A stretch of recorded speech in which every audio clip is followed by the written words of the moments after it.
ទឹកស្រស់បានមើលស្គាល់បែរក៏ឈូកoyster 2ឈេ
ខ្ញុំសង្កេតឃើញថាមានកង់ឡានជាច្រើនដែលនៅ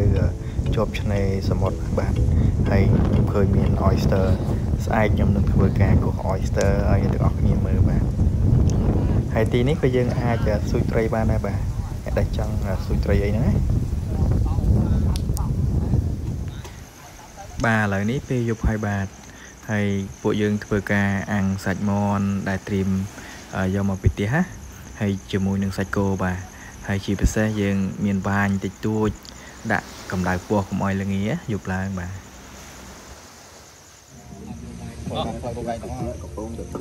ឈេ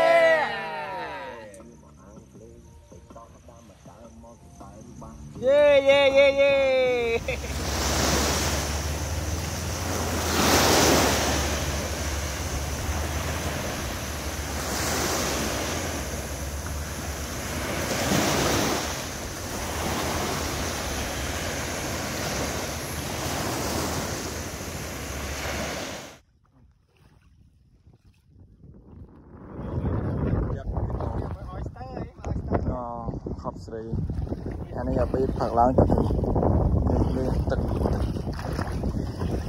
ទឹកសក់ឡានមើលស្បបែរក៏កាឈូកOyster 2ទៅបងទៅតែlạiថ្មនោះស្បោអូបានទេទៅអាthấyមិនហើវិញហ្នឹងចុំអូនេះអូនេះទៀតចាំបើជើងណាបើជើងណាđây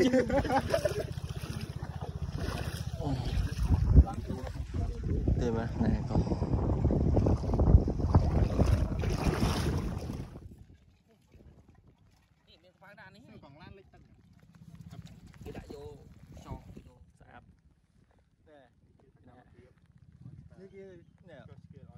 Oyster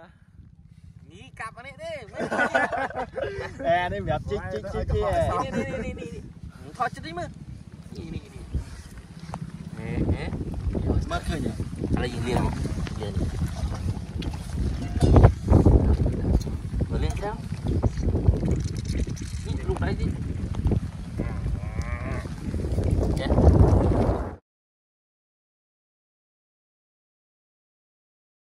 ទឹកសក់ឡានមើលស្បបែរក៏កាឈូកOyster 2ទៅបងទៅតែlạiថ្ម